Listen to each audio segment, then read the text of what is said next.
Vanessa é provedora do cliente, deverá melhor que ninguém conseguir responder esta questão. De facto, sente que falta mão pesada aos reguladores? Olha, eu sinto que se avançou imenso. Nos últimos tempos? Sim. Sim, desde que efetivamente, em termos bancários, tivemos a transposição da Diretiva do Crédito ao Consumo, portanto, desde meados de 2009, que o Banco de Portugal se tem organizado, tem criado o Departamento de Supervisão Comportamental, portanto, um departamento diretamente afeto ao tratamento das reclamações, a ouvir o cliente, a controlar as entidades bancárias nesta área, portanto, paralelamente a tudo isto, portanto, há a parte de controlo, que também é importante, controle e sancionatória.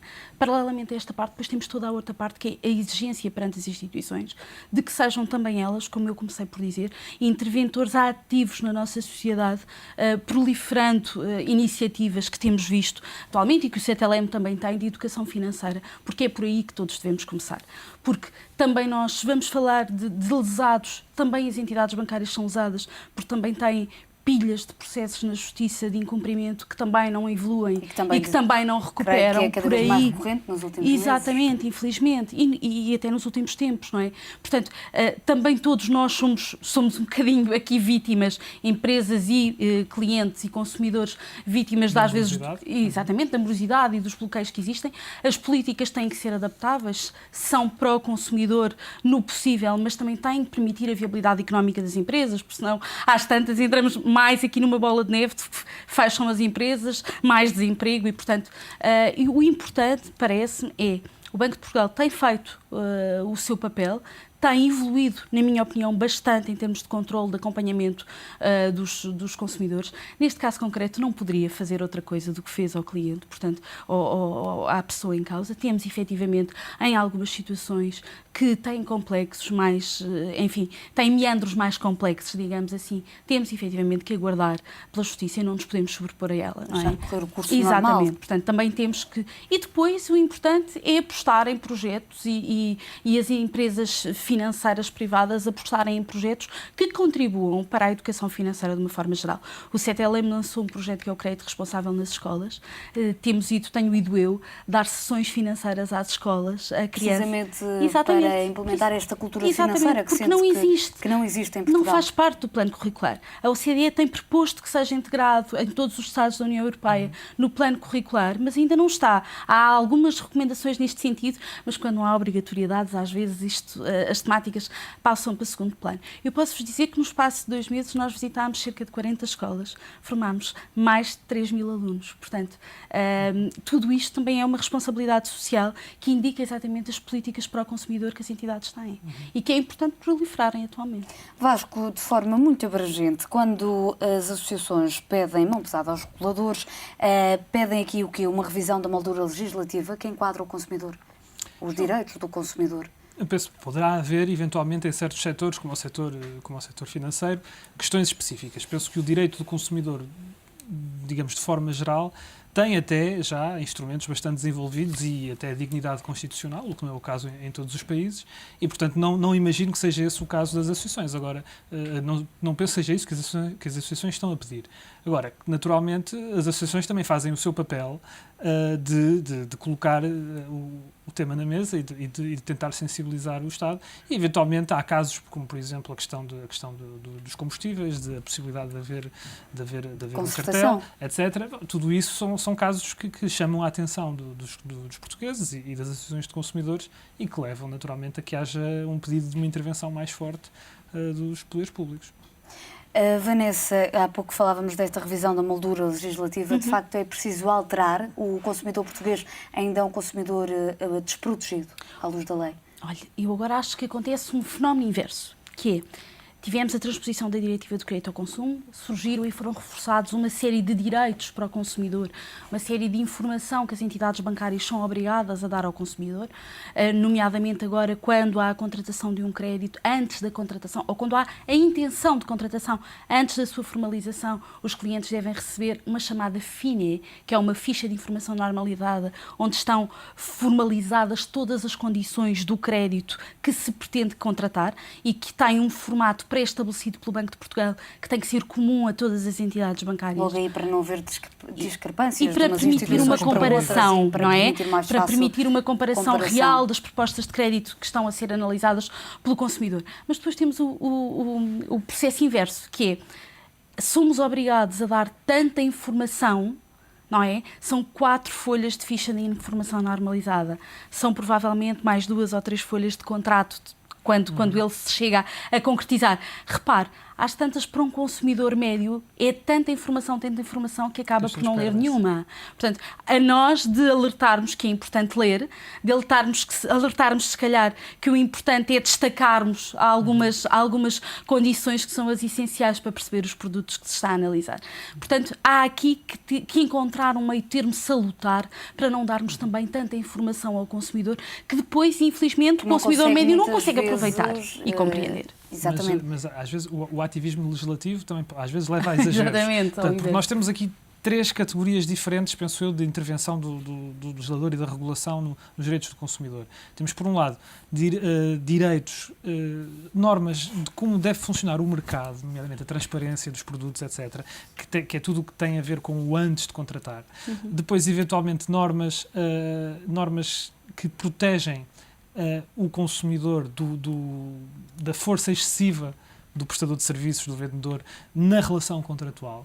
E depois, finalmente, temos também normas que protegem o consumidor de si próprio. E nessas, às vezes, pode haver também aqui problemas de fronteira onde é que o Estado vai longe demais.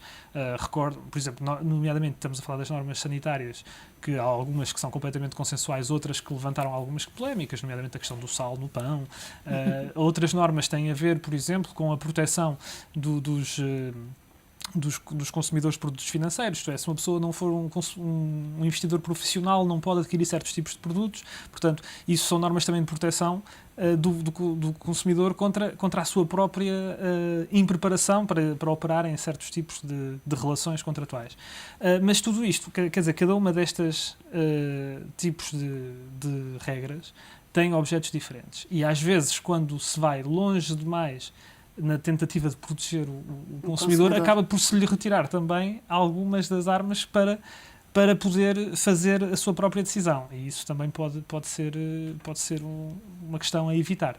Vanessa, para assinalar o Dia Mundial dos Direitos do Consumidor, a Direção-Geral do Consumidor lançou uma série de iniciativas. Uma delas é uma tenda do consumidor na Praça da Figueira, em Lisboa, que pretende divulgar o papel das várias autoridades na defesa do consumidor português. É preciso este tipo de iniciativas para os consumidores perceberem as armas que têm à sua disposição para fazerem reclamações, para perceberem os trâmites legais de uma reclamação e o impacto que poderá ter? Eu acho que é importante. Os consumidores precisam de um acompanhamento, mas não é um acompanhamento pontual nos dias que, por serem dia do consumidor, nos lembramos de falar do tema.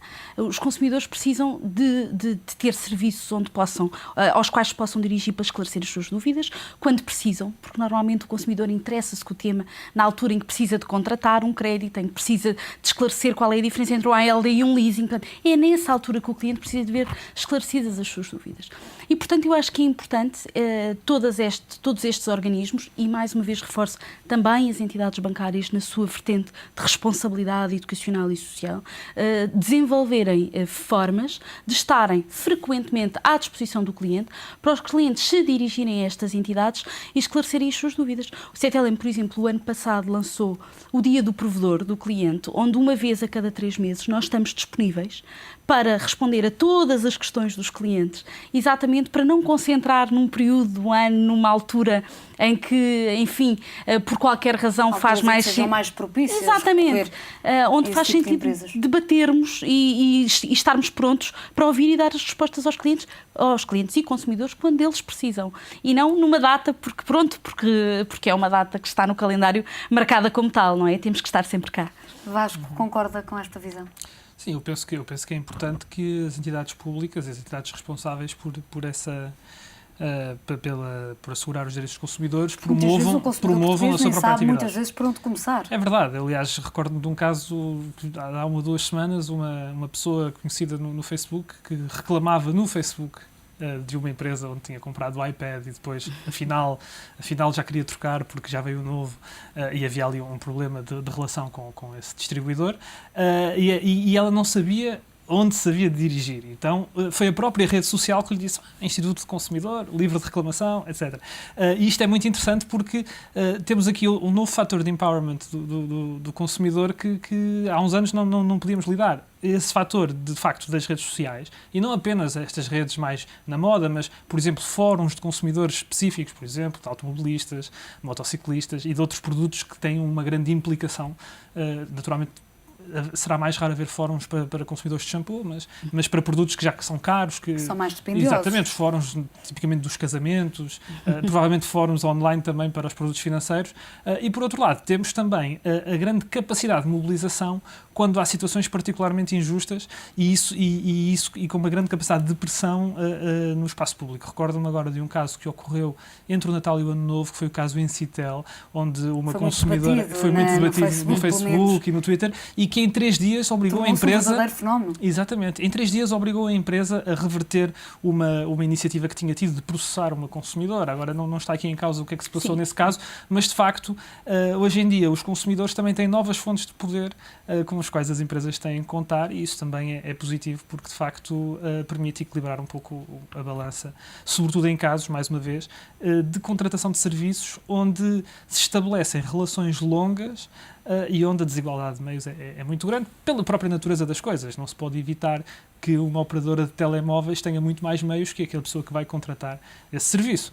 E, portanto, é importante que haja modos de reequilibrar essa relação para que a própria economia de mercado continue a trabalhar de forma saudável. Chegamos ao final desta Assembleia Geral. Agradeço aos dois a vossa participação. No Dia Mundial do Consumidor, hoje discutimos os direitos dos consumidores portugueses. A Assembleia Geral regressa amanhã às 5h30 em ponto, com um novo tema. Já a seguir, não perca grande jornal com João Oliveira Ferreira e Alexandra Ferreira. Tenham uma boa tarde e até amanhã.